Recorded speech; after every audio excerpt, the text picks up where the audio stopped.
Hello everyone, welcome to Luniyal classes. Students, हमारा history का chapter nationalism in India चल रहा है, जिसमें हम डिस्कस कर रहे थे non cooperation movement.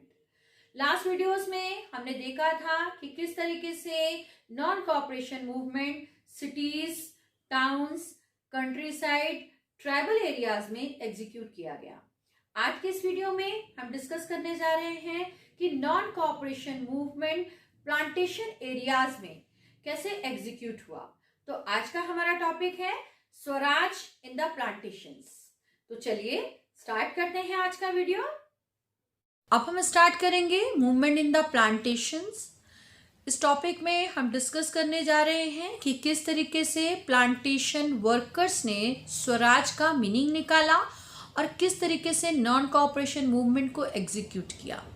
Plantations workers ने गांधी जी के स्वराज का एक डिफरेंट ही मीनिंग निकाला। उनके अकॉर्डिंग स्वराज का मतलब है कि उन्हें राइट टू फ्रीडम मिल जाए। जिस स्टेट में या जिस प्लांटेशन एरिया में वो काम करते हैं, उस एरिया में आने और जाने की अगर उन्हें फ्रीडम मिल जाती है तो वही उनके लिए स्वराज था।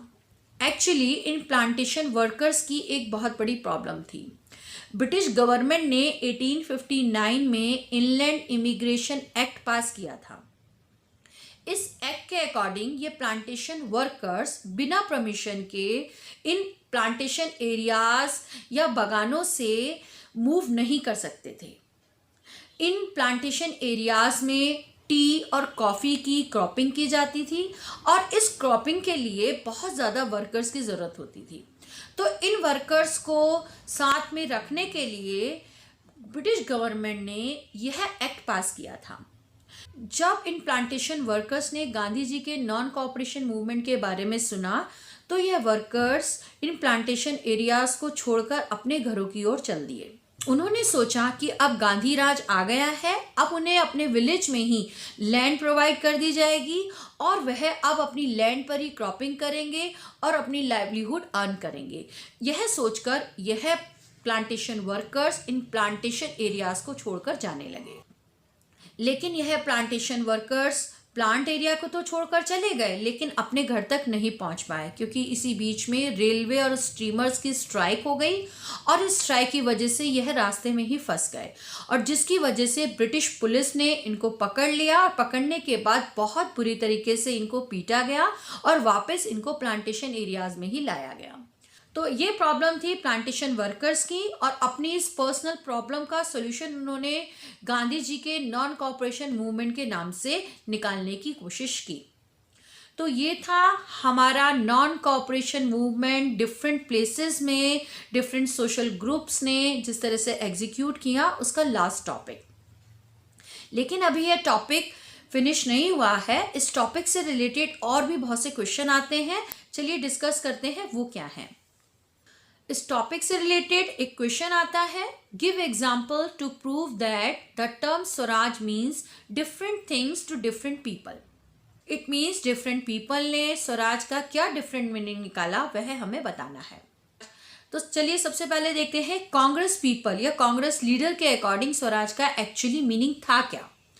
कांग्रेस पीपल या कांग्रेस लीडर्स के अकॉर्डिंग स्वराज का मीनिंग था सेल्फ रूल और dominion status. Means Congress leader यह चाहते थे कि उनकी अपनी कंट्री की कंट्रोलिंग पावर जो है वो उनके अपने हाथ में आ जाए, मीन्स उनको सेल्फ रूल का राइट मिल जाए। सेकंड जो ग्रुप था वह था पीजेंट्स इन आवर। इनके अकॉर्डिंग स्वराज का मीनिंग था reduction in tax, abolition of begar और force labour and social boycott of oppressive landlords. जो थर्ड ग्रुप था वह था ट्राइबल पेजेंट्स का, जो आंध्र प्रदेश के गुडेम हिल में रहते थे। इनके अकॉर्डिंग स्वराज का मीनिंग था to enter forest and collect forest products, graze their cattles and give up forced labour. Fourth group था प्लांटेशन वर्कर्स इन असम्स। इनके अकॉर्डिंग स्वराज का मीनिंग था to move freely in and out of the plantation where they were enclosed and retaining a link with the village from which they had come.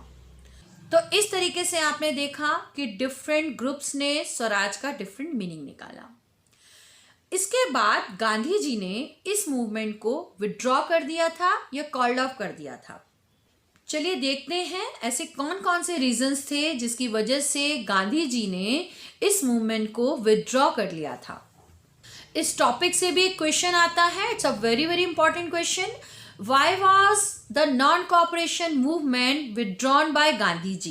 इस question में आपको यह बताना है कि गांधी जी ने इस नॉन कोऑपरेशन मूवमेंट को विड्रॉ या कॉल्ड ऑफ क्यों कर लिया.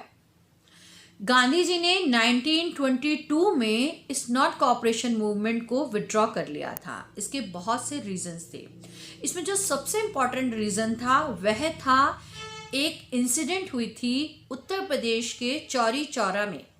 चौरी चौरा उत्तर प्रदेश की एक स्मॉल सी टाउन है.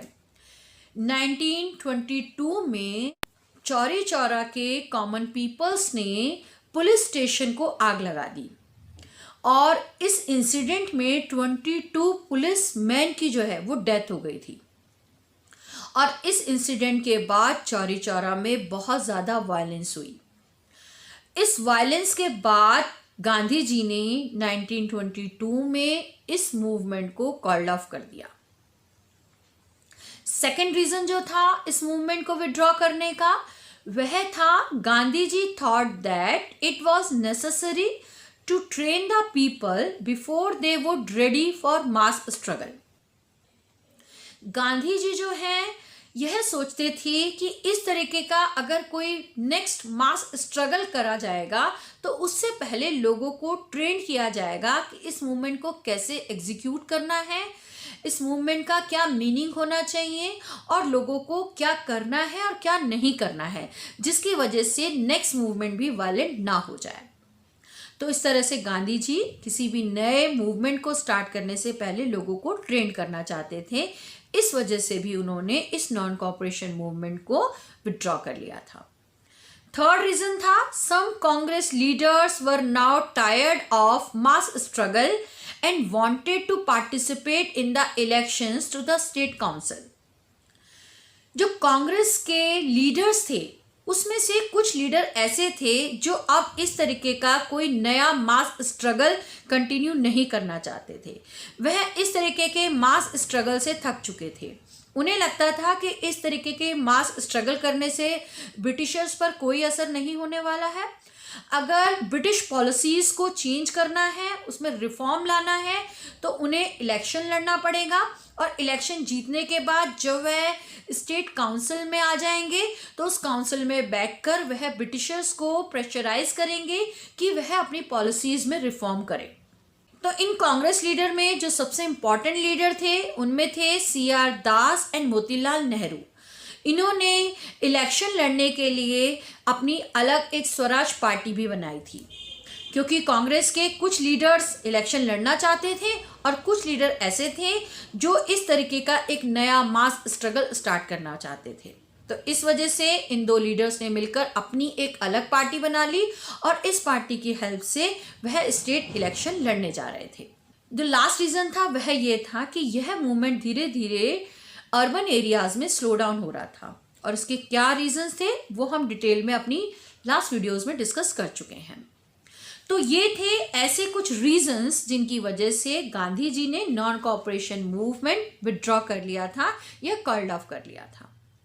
गांधी जी ने 1992 में इस मूवमेंट को विड्रॉ तो कर लिया था, यह मूवमेंट खत्म हो गया था, लेकिन इस मूवमेंट ने इंडियंस पर या इंडियन सोसाइटी पर पॉलिटिकली, सोशली, इकोनॉमिकली बहुत ज़्यादा इम्पैक्ट डाला.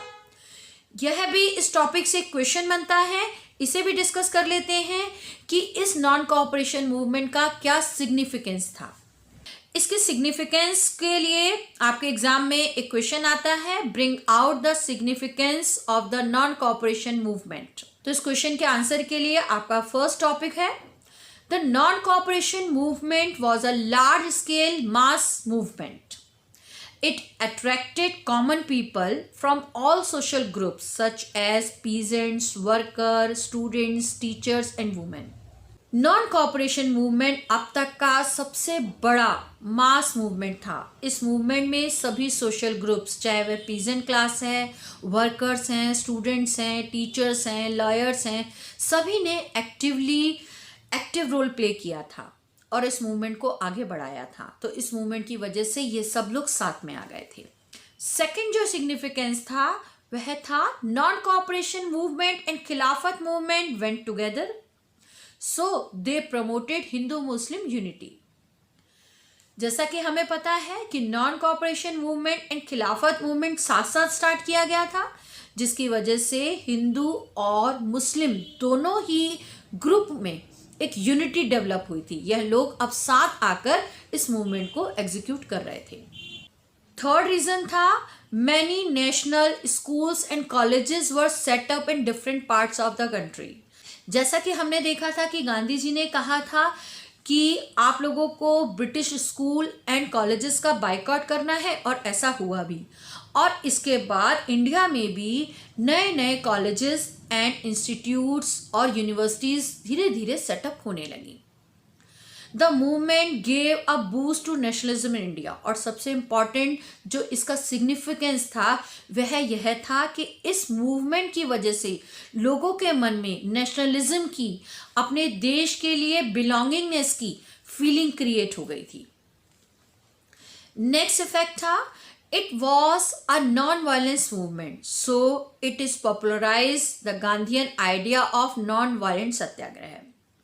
क्योंकि यह मूवमेंट नॉन वायलेंट मूवमेंट था और इस वजह से गांधी जी के जो आइडिया था नॉन वायलेंट सत्याग्रह का, उसको भी पॉपुलैरिटी मिली। अब नॉन वायलेंस से किस तरह से मूवमेंट करना है यह सभी लोगों को पता चल गया था।